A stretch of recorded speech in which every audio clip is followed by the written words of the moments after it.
Let's go. Let's go. Oh, these are it, baby. These are my new peripherals. Let's go.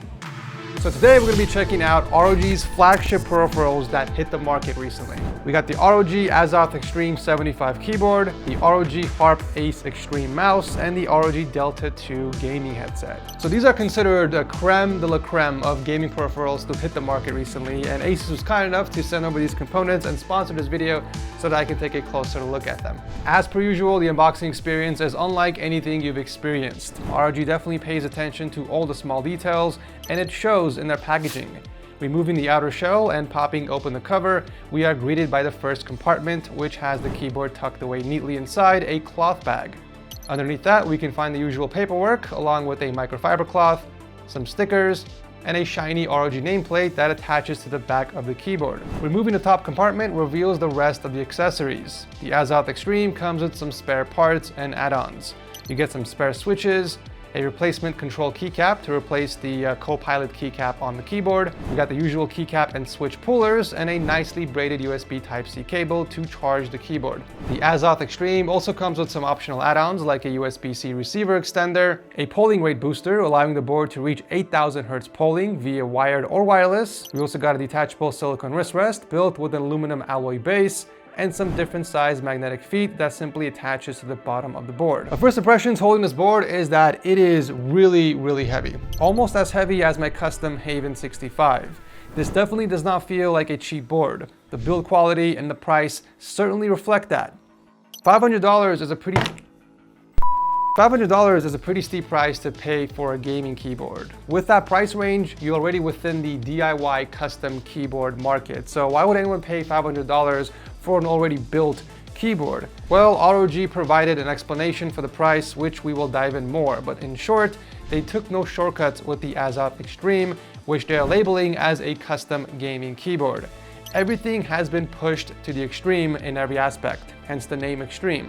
They went with the best premium materials, quality, advanced features, and innovative tech. So they stated that if you were to build a similar keyboard with the same exact specs, it would easily exceed over $500. And the keyword here is exceed. Just to give you guys an idea, it actually cost me more than $500 to build my custom Haven 65. And this is a 65% keyboard. This is a 75% board with a ton of features. I know this is more on the high end, but just to kind of throw some numbers out here. So we're gonna actually dive deeper and see what exactly makes this a $500 gaming keyboard. To start off, let's take a closer look at the build quality. At first glance, it's evident that ROG did not cheap out on the materials. The entire keyboard is encased in aluminum alloy chassis and metal frame with this consistent bladed pattern all around the board. But apart from that, it's really the attention to detail that separates this board from the rest. The streaks and the steps on the edges carved with a CNC machine further showcases the commitment to the aesthetics in true ROG fashion. Flipping the board over in the back is where you'll find the storage compartment for your wireless dongle and a paddle switch for the adjustable gasket mount if you want to switch between a firm or soft typing mode. The ROG nameplate also attaches on here magnetically, adding a sophisticated touch to the keyboard design, but also doubling as a cover for the Omni receiver, which, by the way, allows you to wirelessly connect to multiple supported devices. This means you can wirelessly connect your ROG compatible keyboard and mouse using just one Omni receiver, freeing up an additional USB port from your laptop or PC. Speaking of connecting to multiple devices, the keyboard itself has a tri-mode that allows you to use the Bluetooth mode and connect and switch between 3 devices at a time. So the Azoth Extreme comes with ROG UV-coated PBT double shot keycaps that have this shorter stem than normal to reduce key wobble and provide a more comfortable user experience. Underneath the keycaps are the ROG NX Snow switches, which come factory pre-lubed, that provides a satisfying clean sound with thocky acoustics. ROG is calling these refined linear switches, and they have an actuation point of 1.8 millimeters with 65 gram force. Now these are hot swappable, so you can replace them with any 2-pin switch that you desire. Taking a deeper dive into the keyboard, we can start to see the quality materials that they use to achieve such a premium user experience. To start off, the Azoth Extreme utilizes 3 dampening layers with 2 Poron layers and a silicone pad on the bottom to absorb vibrations and minimize switch pinging. However, if you want a more cushioned feel, you can simply pull out the silicone pad. To get inside the keyboard, simply lay it on its front, remove these 10 screws, and pop open the back cover. So near the top is the carbon fiber position plate, which offers excellent shock absorption, minimizing vibrations during typing. Then you have the Poron dampening foam, and this essentially absorbs keystroke vibrations and minimizes switch pinging noises. The Poron switch pad underneath that cushions every switch, absorbing the impact on the PCB. Then you have the PCB itself underneath that and the removable silicone pad. Even the stabilizers haven't been skipped over. These have all been pre-lubed and specifically tuned to produce less friction. The spacebar in particular has extra lubing and dampening foams installed underneath it.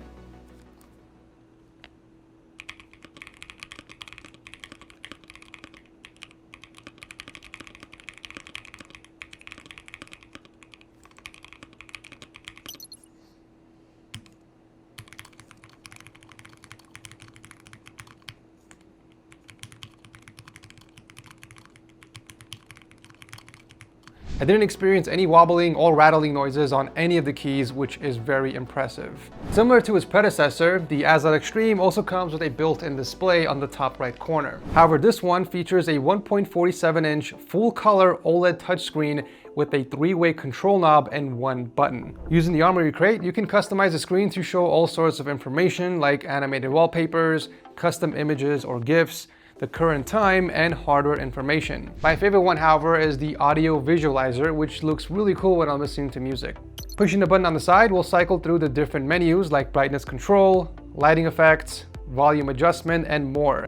Then you could use the 3-way knob to interact with the menu. So for example, on the volume settings, flicking up will increase the volume, flicking down will lower the volume, and vertically pressing it will mute or unmute the audio. Same thing with the multimedia setting. Flicking it up will skip the track, flicking it down will go to the previous track, and simply pressing it will play or pause the music. I do have one minor gripe with the knob, and that is it's very sensitive at times. Sometimes I just want to flick up or down, and I accidentally end up pressing it instead. So I'm not sure if this is just an issue with this unit. My voice is cracking.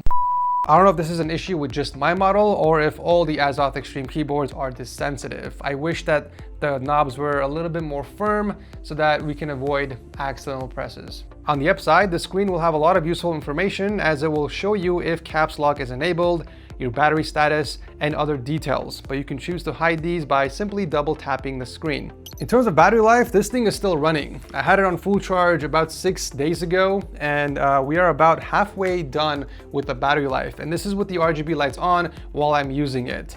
Do keep in mind that the lights will shut off after a minute or so of an activity to preserve battery life. I gotta say, typing and gaming on this keyboard for the past week has been extremely satisfying. I had to use the included magnetic feet to get a more comfortable angle, but overall, I've had no issues with the Azoth Extreme. All the keys are within reach, and it's a very, very fast board. Using the booster to achieve an 8,000 Hz polling rate makes this 8 times faster than the standard 1,000 Hz polling rate gaming keyboard. And that's on wireless too. The average person probably won't tell a difference, but if you're a competitive gamer, every millisecond counts. So at this point, I'm sure you guys can understand why this board is priced at $500. It uses the best materials, has an 8,000 Hz polling rate, and has an OLED touchscreen display. I'm pretty sure the Azoth Extreme isn't targeted for all the keyboard enthusiasts out there because they will most likely want to build their very own custom board from scratch. That way it caters to their wants and needs. I would say that this is mostly targeted for the hardcore gamers that have the extra moolah, that want an out-of-the-box enthusiast level gaming keyboard without the hassle of building one from scratch. The only feature that it's missing is rapid fire. Okay, Asus, like for a $500 keyboard, it should be included. Okay, now pairing this with the new ROG Harpe Ace Extreme is where things get a little crazy. It starts to become unfair against your opponents. I've never really experienced this level of responsiveness, even with my current peripherals. And I'm not just saying this because the video is sponsored. I legit felt like I was one step ahead of my opponents playing the finals. And if you guys play the game, this is the best analogy I can give you. Playing the heavy class was like playing the medium class. I just felt more agile and fluid with my movement and reaction. So So the unboxing experience is very similar to the Azoth Extreme. Removing the outer sleeve, the box opens up like my wife on the weekend nights, and in the middle sits the mouse in a vertical posture waiting to be pulled out. The Harpe Ace Extreme also comes with a nice carrying case, and inside here you can find the braided USB-C cable, the wireless extender, the receiver, and the booster that unlocks the 8000 Hz polling rate via wireless or wired. You also get a set of grip tape for better handling, and if you dig deeper, you will find some paperwork, some stickers, and a set of Corning Gorilla Glass mouse feet, which will provide much better speed over cloth mouse pads. So this mouse is extremely light, weighing in just 47 grams, with its carbon fiber top shell that's been precisely engineered to preserve the pro-tested shape and feel of the original ROG Harpe Ace AimLab edition. I mean, it's not as light compared to the Final Mouse Ultralight XL, but it's much lighter compared to the other competitive mice in the market. However, the Harpe Ace Extreme does bring more to the table. It features a 42,000 DPI with less than 1% deviation, 5 programmable buttons, and their ROG optical micro switches that offers instant actuation. If you're a claw gripper like myself, then you would really appreciate the symmetrical and ergonomic shape of this mouse. But as a gamer, you'll definitely appreciate the attention to detail from the precision cuts and the carbon fiber weave patterns throughout the entire mouse, thanks to ROG's rigorous 8-stage process. But what really separates this mouse from the competitors is this little guy. With this, you can boost the polling rate to 8000 Hz, but it's also compatible with other ROG devices, which just adds to the whole synergy with the ROG ecosystem. When you compare ROG's wireless high polling rate solutions to the competitors, the ROG polling rate booster excels in delivering a faster response at each report rate level. Polling rate is like response time with monitors, but for mice. It's how often a mouse sends a report. So if your mouse has a 1000 Hz polling rate, that's 1000 times every second. 8000 polling rate means the mouse sends a report 8000 times every second. As you can imagine, that's fast. Playing the finals, my aim feels instantly connected to my hand, and in FPS games, every millisecond counts. That's why all competitive gamers use an 8000 Hz polling rate gaming mouse. But the polling rate isn't everything. The sensor and DPI play a huge role as well.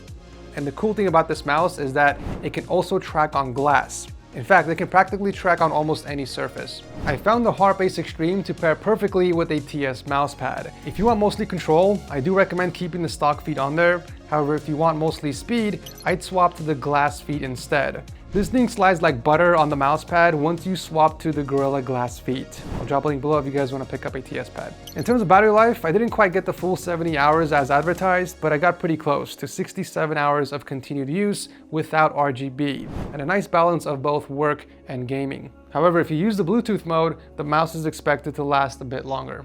If you really want to achieve the set bonus and level up your entire gaming peripherals, the ROG Delta 2s will complete your collection. With a specifically tuned sound signature that will provide a more powerful deep bass and clear crisp highs, the Delta 2s will ensure what you hear is as close as possible to the original. Even the virtual 7.1 surround sound is impressive to me because it makes every loud footstep, reload, and gunshot feel lifelike, which is extremely useful when you're playing competitively because you will know if there's any enemies nearby. These do come with a detachable microphone, but the coolest feature of the Delta 2s is the dual flow audio. This allows simultaneous audio playback and mix from 2 sources.